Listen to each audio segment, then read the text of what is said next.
Bismillahirrahmanirrahim.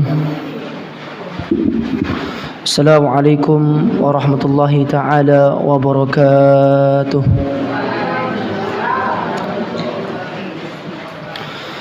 Alhamdulillah. Alhamdulillahi wa kafa. Wassalatu wassalamu ala sayyidil mustafa wa ala alihi wa sahbihi ahlut tuqa wal wafa, amma ba'du. Allahumma ya Rabbana bijahi nabiyikal mustafa wa rasulikal murtada tahhir qulubana min kulli wasfin yuba'iduna an musyahadatik wa mahabbatik wa amitna ala sunnati wal jama'ati wa syauqi ila liqa'ik ya dzal jalali wal ikram. Allahumma ya Rabbana allimna ma yanfa'una wanfa'na bima 'allamtana wa zidna ilman wa ikhlasan birahmatika ya arhamar rahimin. Allahumma faqihna fid din wa 'allimna at-ta'wil walhamdulillahi rabbil alamin. Para hadirin yang dimuliakan oleh Allah Subhanahu wa taala, alhamdulillah, segala puji bagi Allah Subhanahu wa taala yang dapat mengumpulkan kita semua, mempertemukan kita lagi, yang memberangkatkan kita dari rumah ke masjid ini untuk menghadiri kajian karena Allah Subhanahu wa taala.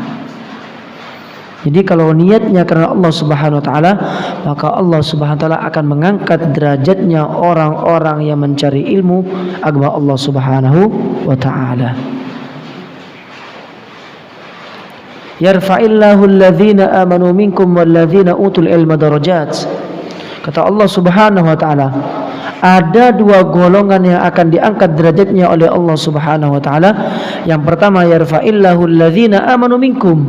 Yang pertama, orang-orang yang beriman kepada Allah Subhanahu wa taala. Walladzina utul ilma darajat. Yang nomor dua adalah orang-orang yang menghadiri majlis, yang mencari ilmunya Allah Subhanahu wa ta'ala. Kalau ibu bapak semuanya sudah beriman kepada Allah Subhanahu wa ta'ala, kemudian ditambah dengan hadir majlis karena Allah Subhanahu wa ta'ala, maka akan diangkat derajatnya dikarenakan dua sebab. Sudah beriman, kemudian dia hadir majlis karena Allah Subhanahu wa ta'ala. Orang yang diangkat derajatnya tidak mudah Bapak Ibu sekalian, kecuali orang-orang yang akan diberikan pilihan oleh Allah Subhanahu wa ta'ala.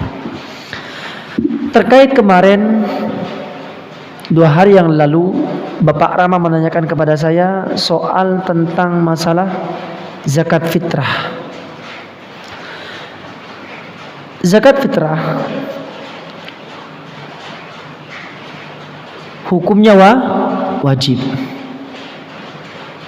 Kapan diberikan? Diberikan di pagi sebelum berangkat kepada sholat Idul Fitri. Aslinya seperti itu. Cuman yang seperti saya katakan, kalau sudah malam Lebaran, ibu-ibu, bapak-bapak pasti semuanya sibuk. Ada yang mudik, ada yang pengen masak-masak dan lain-lainnya. Maka oleh ulama diperbolehkan membayarnya dari awal Ramadan sampai akhir Ramadan. Namanya ditakdim, didahulukan, enggak jadi masalah. Pertanyaan Bapak Rama, apakah orang itu sudah balik, sudah menikah anak,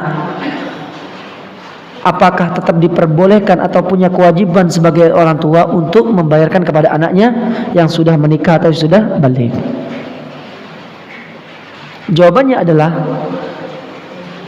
tidak diwajibkan atau tidak diperkenankan bagi orang tua untuk membayarkan anaknya yang sudah balik atau yang sudah menikah. Jadi kalau kita punya anak, kemudian dia sudah balik atau dia sudah menikah, maka tidak ada kewajiban bagi kita untuk membayar dengan duit kita. Kenapa yang pertama? karena dia sudah bisa mencari duit tersendiri. Dan boleh hukumnya untuk membayarkan dia, anak-anak kita, dengan ada syarat. Kita harus mendapatkan izinnya terlebih dahulu. Baik itu anaknya adalah orang kaya atau anaknya adalah orang miskin. Jadi boleh sebagai bapak ibu sekalian, ini saya banyak duitnya nih, berlebih-lebihan, anak saya membutuhkan, maksudnya saya akan bayarkan kepada dia. Kita izin dulu kepada anak tersebut. Kalau sudah mendapatkan izinnya, maka diperkenankan untuk membayarkannya dengan anak tersebut. Asal mulanya hukumnya tidak wajib bagi orang tua. Kenapa? Anak itu sudah bisa mencari duit tersendiri karena sudah balik. Kalau perempuan sampai kapan? Sampai dia menikah. Jadi sebelum menikah bisa jadi tanggungannya kepada orang tuanya yang tidak bekerja. Karena sebagian anak-anak itu yang mondok perempuan, dia tidak bekerja seperti halnya anak-anak yang kudu kuliah atau yang sekolah. Maka tetap orang tua bisa membayarkan kepada anaknya. Tapi kalau sudah menikah, maka tanggung jawabnya masuk ke suami, tidak ada ke orang tua lagi.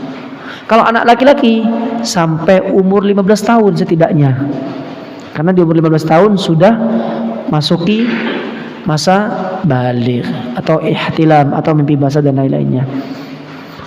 Umur 15 tahun anak-anak bisa kerja, sudah bisa mencari duit. Enggak usah jauh-jauh. Sekarang umur 10 tahun juga udah bisa bekerja dengan meminta-minta di pinggir jalanan ya. Jadi hukum asalnya tidak diwajibkan bagi orang tua untuk membayarkan zakat fitrah kepada anaknya yang sudah balik atau sudah berkeluarga. Cuman diperbolehkan dengan syarat izin terlebih dahulu sebelum memberikan zakat fitrah. Ingat, zakat fitrah hukumnya wajib. Seperti halnya zakat-zakat yang lain, zakatul mal, zakatul tijarah. Apa artinya zakat itu, Ibu? Membersihkan, an-namma, membersihkan.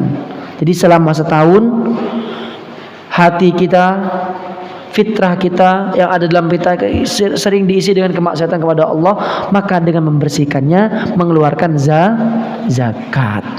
Itu namanya fitrah, agar bersih kembali sebelum lebaran. Di hari lebaran kita saling maaf-maafan, saling silaturahmi dan lain-lainnya. Jadi itu yang terkait dengan zakatul fitrah. Kembali lagi ke kitab. Kita sekarang akan membahas masalah Lailatul Qadar. Rasulullah sallallahu alaihi wasallam bersabda, "Man qama Lailatul Qadri imanan wa ihtisaban, ghufira lahu ma taqaddama min dzambihi."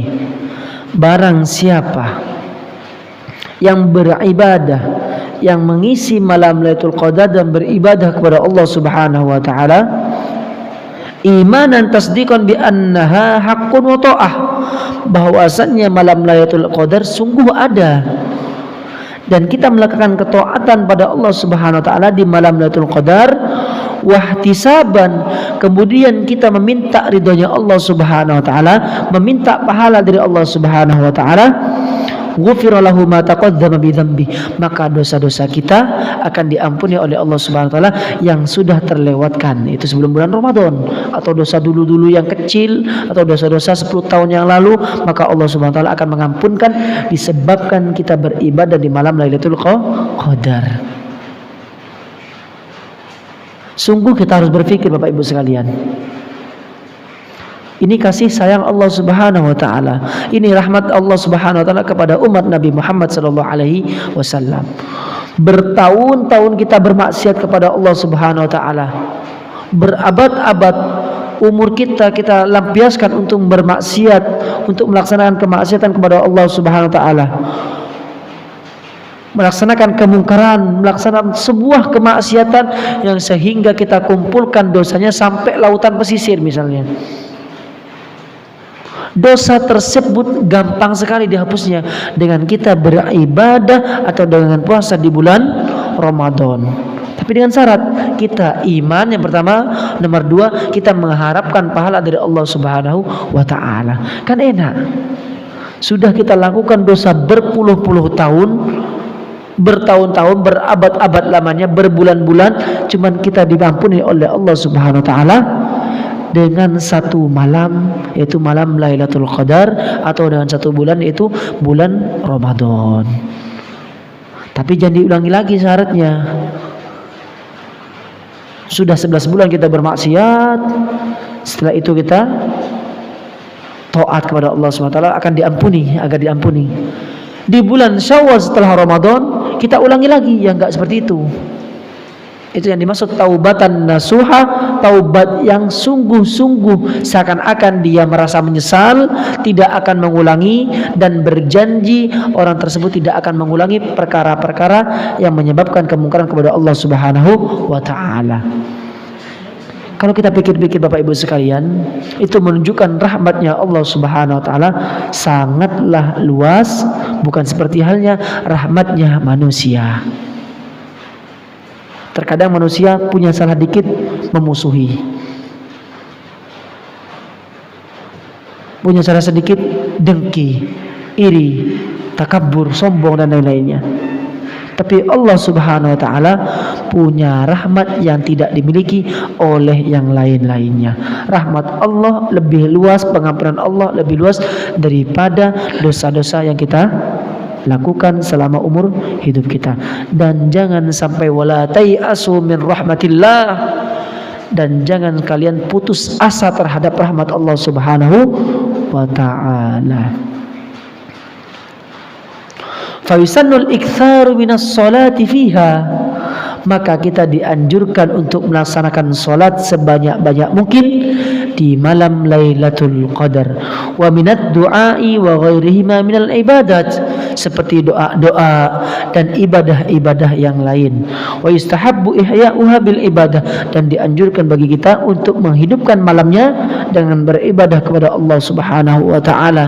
Makanya dianjurkan di malam 10 terakhir kita melaksanakan namanya salat tasbih. Salat tasbih Bapak Ibu sekalian, Rasulullah SAW menganjurkan kepada kita salat tasbih aslinya dari satu hari satu kali. Kul yaum marrah, setiap hari satu kali kita melaksanakan salat tasbih, kata Rasulullah SAW dalam kitab.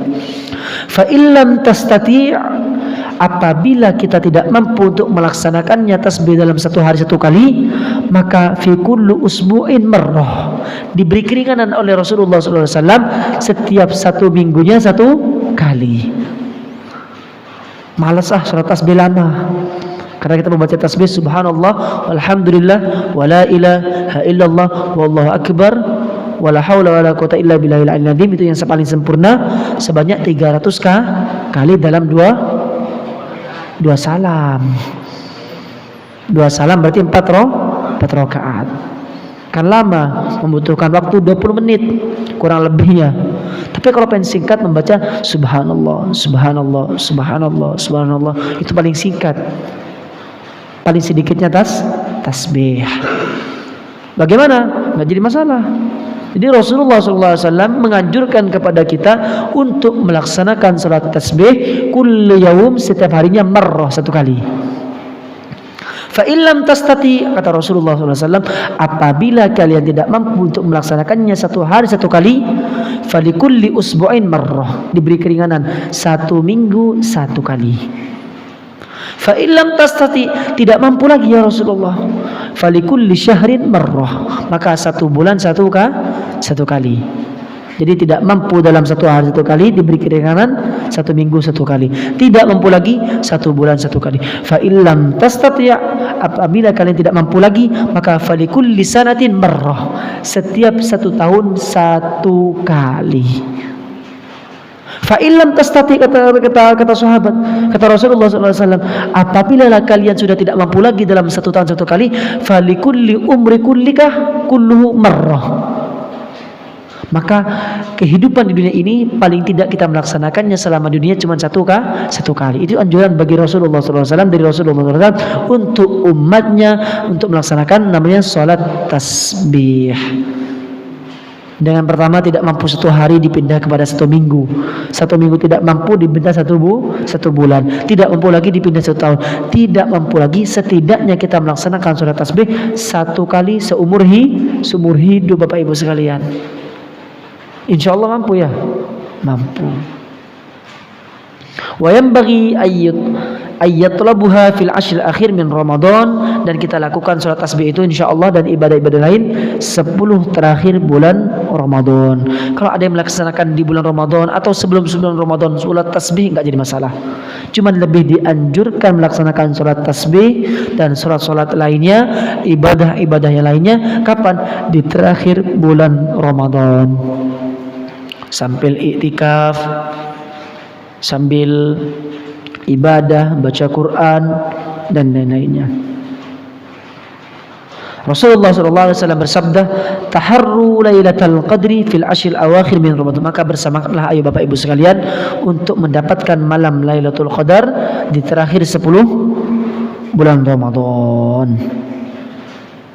Rasulullah SAW idza dakhala al-ashr al-akhir ahyal lail. Rasulullah SAW Bapak Ibu sekalian ketika memasuki 10 terakhir bulan Ramadan, ahyal lail, menghidupkan malam-malamnya dengan beribadah kepada Allah Subhanahu wa taala.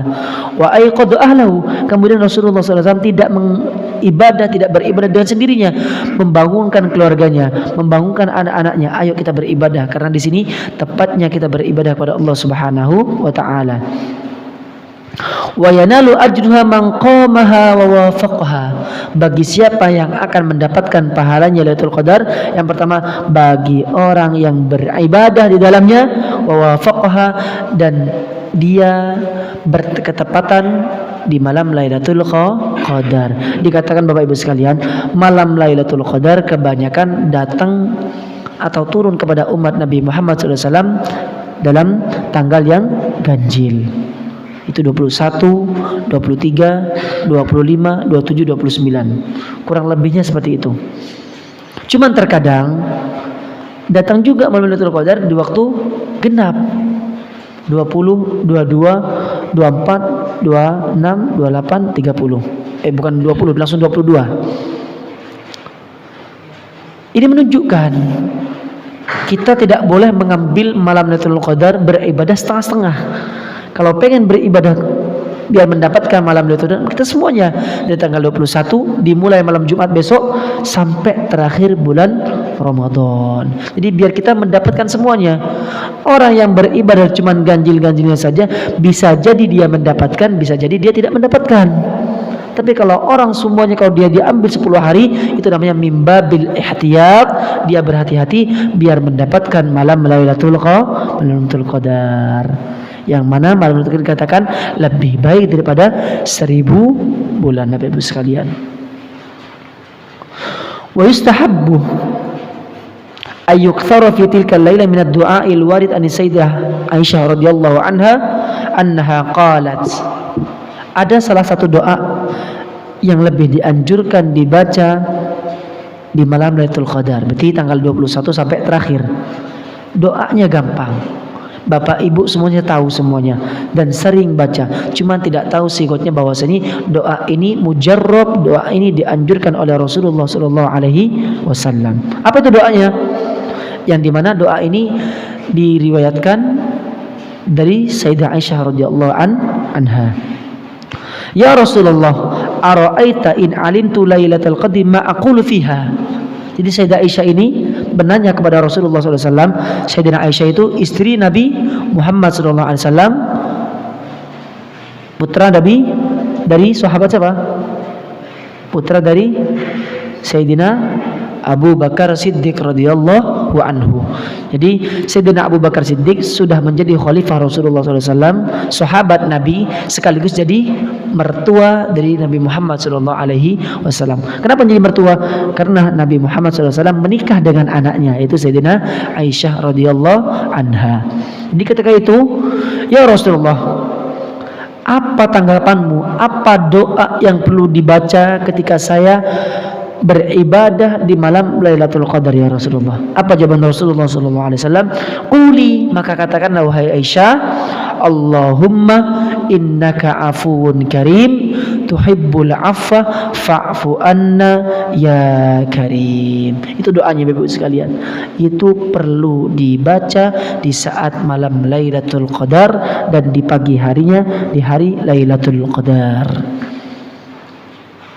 Ya, Allahumma innaka afuwun karim tuhibbul afwa fa'fu anna atau fa'fu anni ya karim. Allahumma innaka afuwun karim tuhibbul afwa fa'fu anna ya karim bi rahmatika ya arhamar rahimin. Sudah hafal semua kan? Karena doa ini Bapak Ibu semua saya tahu, cuma tidak tahu bahwasanya doa ini sangat dianjurkan untuk kita baca di malam Lailatul Qadar. Sekarang sudah tahu, maka sebarkanlah kepada suami-suaminya, kepada istri-istrinya, anak-anaknya, tetangga-tetangganya, sanak familinya. Ayo malam Lailatul Qadar kita memperbanyak membaca Allahumma innaka afuwun karim tuhibbul afwa fa'fu anna atau fa'fu anni ya karim. Insyaallah bisa diamalkan Bapak Ibu sekalian. Siap ya? Siap insyaallah. Doanya gampang. Alamatul Lailatul Qadar. Apa tanda-tanda Lailatul Qadar itu di malam hari, misalnya tanggal 27 atau malam tanggal 29? Apa tanda-tandanya bahwasanya malam Lailatul Qadar itu tadi malam? Antatnu asy-syams fi sabihatiha bayda.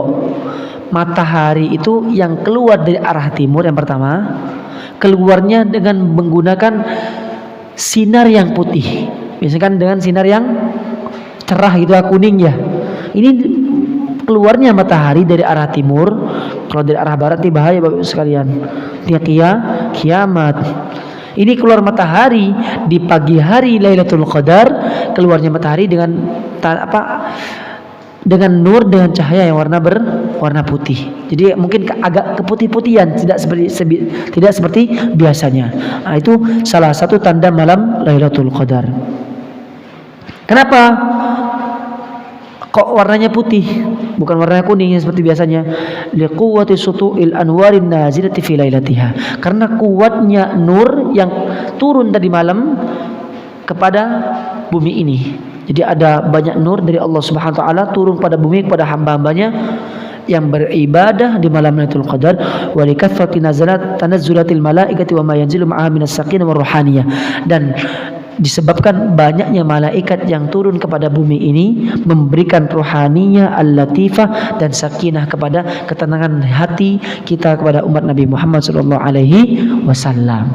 Makanya disebabkan keluarnya matahari warna putih disebabkan ada anwar dari Allah Subhanahu wa taala yang banyak turun. Nomor dua, banyak para malaikatnya Allah Subhanahu wa taala membawa nur, membawa as-sakinah wa tuma'ninah kepada umat Nabi Muhammad sallallahu alaihi wasallam.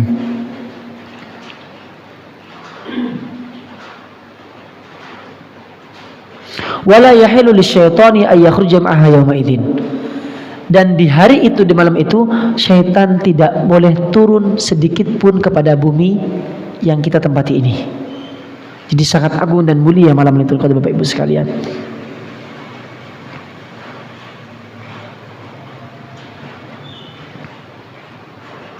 Kemudian tanda yang ketiga,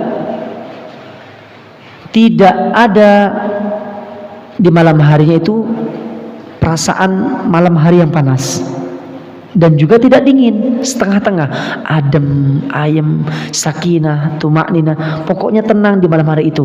Ya tidak hujan, ya tidak panas. Itu salah satu tanda bahwasanya malam Lailatul Qadar sudah tepat di tanggal tersebut. Jadi dianjurkan bagi kita untuk melaksanakan ibadah sebanyak-banyak mungkin. Jangan milih-milih untuk beribadah. Jangan milih-milih tanggal yang ganjil atau tanggal yang genap aja rugi. Kita mulai dari tanggal 21, kita hidupkan dengan surat tasbih atau dengan surat-surat lainnya. Tidak usah ngomongin orang lain, tidak usah merasani, tidak usah ngomelin, tidak usah bersombong, iri dan kita kabur. Kita fokus beribadah kepada Allah Subhanahu wa taala dari malam tanggal 21 sampai nanti tanggal 30 bulan Ramadan. Tidak usah disebutkan kepada ke pasar-pasar atau ke mal-mal yang tidak ada faedahnya. Beli baju dari sekarang. Ya. Ada sebuah syair itu dikatakan, laisal 'idu liman labisal jadid. Orang yang melaksanakan salat Id, yang bersenang-senang di waktu Idul Fitri, bukan orang yang memakai baju-baju yang baru. Walakinnal 'idu liman ta'atuhu tazid. Akan tetapi orang yang merayakan Idul Fitri itu adalah orang yang taatnya bertambah kepada Allah Subhanahu wa taala, yang bertambah takwanya kepada Allah Subhanahu wa taala. Diambil dari kata-kata tersebut, Inna Allah Subhanahu wa taala la yanzuru ila suwarikum. Allah Subhanahu wa taala tidak melihat kepada gambar-gambar kalian, pakai baju bagus tidak, pakai baju jelek juga sama, pakai emas yang 100 gram juga sama, atau pakai mobil yang ada emasnya juga sama. Walakin yanzurullahu ila qulubikum. Tapi Allah Subhanahu wa taala melihat kepada hati-hati kalian. Jadi jasad ini zahir tidak ada faedahnya Bapak Ustaz kalian. Yang paling penting di dalaman kita, hati kita, takwa kita, itu yang paling penting di mata Allah Subhanahu, di hadapan Allah Subhanahu wa taala. Diingetin, laisal 'idu liman labisa al-jadid, liman labisa thawbul jadid. Id itu bukan kepada orang yang memakai baju-baju baru. Walakinnal 'idu liman ta'atuhu tazid. Tapi Id ini diberikan kepada orang-orang yang semakin bertakwa kepada Allah Subhanahu wa taala, semakin taat kepada Allah Subhanahu wa taala, tidak melaksanakan kemungkaran, tidak melaksanakan kemaksiatan kepada Allah Subhanahu wa taala. Naktafi bihadzal qadar. Kalau ada punya soal, falyatafaddal mashkuran ma'juran.